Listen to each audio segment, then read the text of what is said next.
बिहार के मधुबनी में कांग्रेस कार्यालय में बवाल, हार की समीक्षा बैठक के दौरान चली कुर्सियां, प्रदेश अध्यक्ष राजेश राम के सामने कार्यकर्ताओं में मारपीट। दिल्ली विधानसभा में आज भी जमकर हंगामा, आतिशी पर सिख गुरु तेग बहादुर के अपमान का आरोप, बीजेपी विधायकों ने की माफी की मांग। विधानसभा में हुए हंगामे पर बोले मंत्री परवेश वर्मा, आतिशी ने सिख गुरुओं का अपमान किया, अध्यक्ष उनके खिलाफ सजा का फैसला करे। दिल्ली में बवाल के बाद पुलिस का बड़ा दावा, लोगों को बुलाने के लिए सर्कुलेट किए गए थे मैसेज, ड्रोन, सीसीटीवी कैमरे और मोबाइल वीडियो मिले। वीडियो बनाकर पथराव के लिए लोग जुटाए गए। बाइक सवार लोगों ने वीडियो बनाकर भड़काया, लोगों से कहा बाहर निकलो, रात काली करो, घर पर मत बैठो, बाहर निकलो। तुर्कमान गेट हिंसा से जुड़ा नया वीडियो आया सामने। बवाल के दौरान भीड़ ने लगाए धार्मिक नारे, लोगों ने नारा तकबीर के लगाए नारे। दिल्ली में बवाल के बाद पुलिस ने दर्ज की एफआईआर में दंगे की धाराएं लगाई गई। दिल्ली पुलिस षड्यंत्र के एंगल से भी करेगी जांच, स्पेशल सेल और क्राइम ब्रांच भी एक्टिव। पुलिस को सोशल मीडिया के जरिए भीड़ को उकसाए जाने का शक। वहीं पत्थरबाजी मामले में अब तक 5 गिरफ्तार, कई लोग हिरासत में, बॉडी कैम और सीसीटीवी कैमरे से आरोपियों की पहचान हुई। दिल्ली में इलाही मस्जिद के पास से हटाया गया अतिक्रमण, अवैध बारात घर और दवाखाना किया गया दबिंदोज। वहीं करीब 6 घंटे के ऑपरेशन के बाद कार्रवाई पूरी हुई। रात 2 बजे 30 से ज्यादा बुलडोजर के साथ की गई कार्रवाई। कई थानों की फोर्स को इलाके में तैनात किया गया, पैरामिलिट्री फोर्स भी तैनात। दिल्ली में बुलडोजर एक्शन के दौरान बवाल का नया वीडियो आया सामने। पुलिस पर पथराव करते नजर आ रहे हैं उपद्रवी, गली से निकलकर भीड़ ने अचानक जवानों पर फेंके पत्थर। फैज इलाही मस्जिद के बाहर हुई पत्थरबाजी में कई पुलिसकर्मी घायल, चांदनी महल थाने के एसएचओ महावीर प्रसाद भी गंभीर रूप से घायल हुए। दिल्ली में अतिक्रमण की कार्रवाई के दौरान हुई पत्थरबाजी पर बोले मंत्री आशीष सूद, दोषियों को सजा दी जाएगी, कोर्ट के आदेश पर कार्रवाई की गई। तुर्कमान गेट बवाल पर मंत्री मनजिंदर सिंह सिरसा का बयान, कोर्ट के ऑर्डर का पालन हो रहा है, जो उत्पात कर रहे हैं वो गलत है। अतिक्रमण हटाने पर एमसीडी का बयान, मस्जिद से अवैध ढांचा हटाया गया, हाईकोर्ट के आदेश पर की गई कार्रवाई। वहीं दिल्ली नगर निगम ने कहा पुलिस ने तेजी से हालात पर नियंत्रण पाया, मस्जिद की बिल्डिंग पूरी तरह से सुरक्षित। दिल्ली पुलिस ने इलाके में तनाव को देखते हुए ट्रैफिक रूट के डायवर्जन की एडवाइजरी जारी की, ड्रोन से पूरे इलाके की निगरानी, सोशल मीडिया पर साइबर एक्सपर्ट्स की टीम की नजर।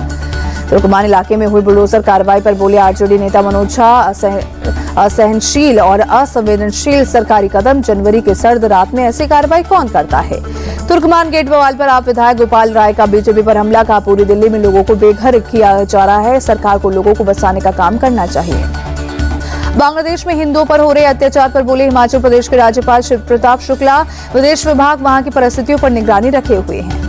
बांग्लादेश को भारत में ही खेलने होंगे वर्ल्ड कप मुकाबले, आईसीसी ने T20 वर्ल्ड कप के वेन्यू बदलने की खारिज की, भारत में नहीं खेलने पर कटेंगे पॉइंट्स।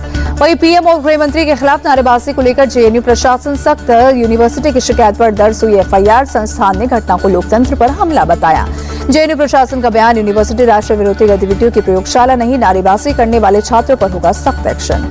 जेएनयू नारेबाजी मामले पर भड़के देवेंद्र फडणवीस, कहा देशद्रोहियों के साथ खड़े होने वालों के इरादों को कुचला जाएगा। जेएनयू में हुई नारेबाजी पर कांग्रेस सांसद प्रमोद तिवारी का बयान, पीएम और गृह मंत्री के खिलाफ ऐसी नारेबाजी करना गलत, किसी की मौत की कामना करना विरोध का धर्म नहीं। यूपी में एसआईआर के ड्राफ्ट जारी होने के बाद विपक्ष के सवाल पर बोले मंत्री ओपी राजभर, विपक्ष केवल सड़क पर हल्ला कर रहा है, जबकि चुनाव आयोग निष्पक्ष तरीके से नए मतदाताओं को शामिल करना चाहता है। एसआईआर की ड्राफ्ट मतदाता सूची पर डिप्टी सीएम ब्रजेश पाठक बोले, बीजेपी पारदर्शिता पूर्ण चुनाव की पक्षधर, लोग जान रहे हैं 2027 में सपा फिर साफ हो जाएगी। काउंटर इंटेलिजेंस यूनिट ने श्रीनगर में कई जगहों पर मारे छापे, साइबर आतंकवाद के मामले में कार्रवाई।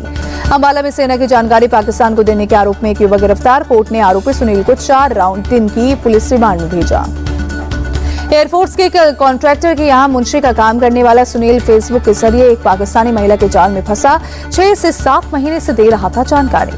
पंजाब के तरनतारन में पुलिस की ड्रग तस्करों से मुठभेड़, 2 आरोपियों को किया अरेस्ट, 770 ग्राम हेरोइन और एक पिस्टल बरामद। यूपी के संभल में तालाब की जमीन पर कब्जा, लोगों ने अवैध तरीके से बनाए मकान, शिकायत मिलने पर लेखपाल और कानूनगो ने की नुमाइश, जल्द हो सकती है कार्रवाई। तौकीर रजा की बेटी फरमान पर शिकंजा, पुलिस ने हिरासत में लिया, कार से क्रिस्टल ड्रग्स और सिरिंज हुई बरामद, नशे की हालत में रोडवेज बस को मारी थी टक्कर। प्रयागराज में चल रहे माघ मेले में कड़ी सुरक्षा व्यवस्था, मेले के चप्पे चप्पे में लगे सीसीटीवी से भीड़ की मॉनिटरिंग। माघ मेले में सुरक्षा व्यवस्था को लेकर प्रयागराज अपर आयुक्त अजय पाल बोले, integrated command and control centre से मेले के हर कोने पर नजर। प्रयागराज में कमिश्नर सौम्या अग्रवाल ने वाटर स्पोर्ट्स और वाटर राइड्स का किया उद्घाटन, कहा प्रयागराज आने वाले सैलानी इसका फायदा उठा सकेंगे। महाराष्ट्र के पालघर में एक प्राइवेट मेडिकल कॉलेज के हॉस्टल में छात्रा से जबरन नमाज पढ़वाने का मामला आया सामने। हॉस्टल वार्डन और एक शिक्षक सस्पेंड। उशेरी स्थित कॉलेज में रविवार को फर्स्ट ईयर की एक छात्रा को हॉस्टल की 5वीं मंजिल पर एक छात्रा ने रोका, जबरन नमाज पढ़ने का बनाया था दबाव। दिल्ली के अंबेडकर नगर में बीती रात एक युवक की चाकू से गोदकर हत्या। चाकू मारने के बाद अपराधियों ने युवक का गला भी रेता। दिल्ली एनसीआर में आज सर्दी बढ़ने की आशंका। मंगलवार को तापमान में भारी गिरावट के साथ साल का पहला ठंडा दिन रिकॉर्ड किया गया। इंडिया गेट के पास कर्तव्य पथ पर गणतंत्र दिवस परेड की रिहर्सल जारी। घने कोहरे और शीतलहर में भी जवानों का दिखा जोश। हरिद्वार में शीतलहर और कोहरे का डबल अटैक। ठंड से बचने के लिए अलाव का सहारा ले रहे हैं लोग।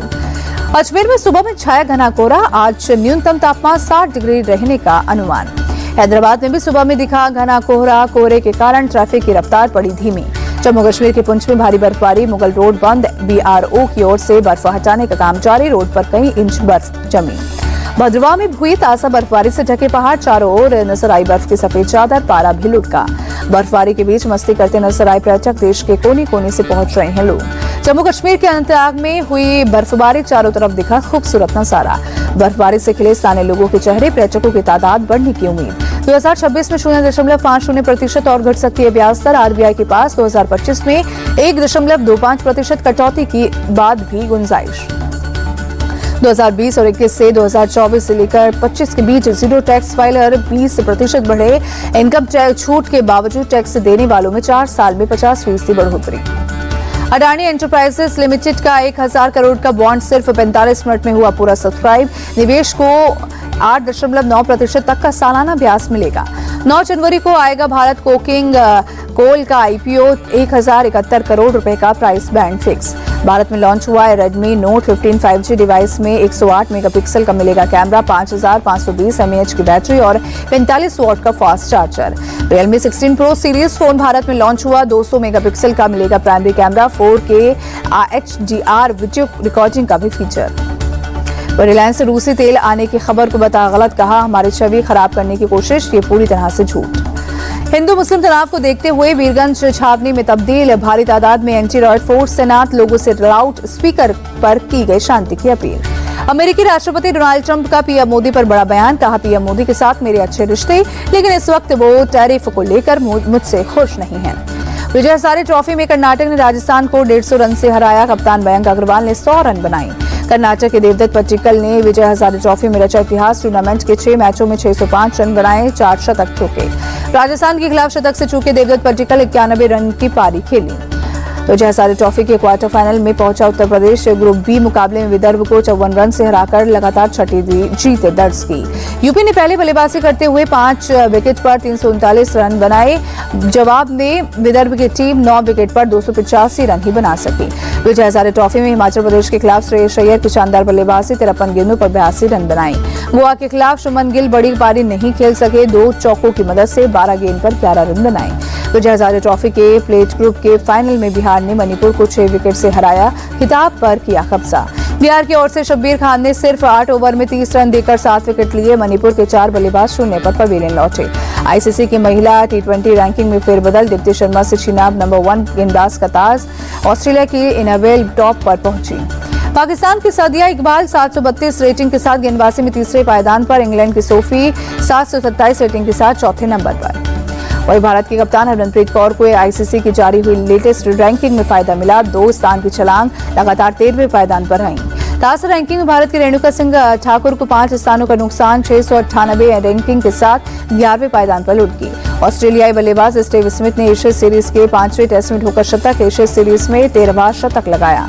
स्मिथ ने सिडनी क्रिकेट ग्राउंड में टेस्ट करियर का 5वां शतक लगाया। रिकी पॉन्टिंग के रिकॉर्ड से महज 1 शतक पीछे।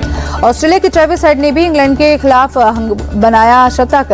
166 गेंदों में 163 रन की पारी खेली। नेपाल ने T20 वर्ल्ड कप के लिए किया टीम का ऐलान। कप्तान रोहित पौडेल की अगुवाई में टूर्नामेंट में हिस्सा लेगी टीम। 14 फरवरी से शुरू होगा इंडियन सुपर लीग का सीजन। खेल मंत्री मनसुख मांडविया ने किया ऐलान। ऑस्ट्रेलियाई ओपन की प्राइज मनी में 16% का इजाफा। इस बार बचेंगे रिकॉर्ड 6 अरब 75 करोड़ रुपए।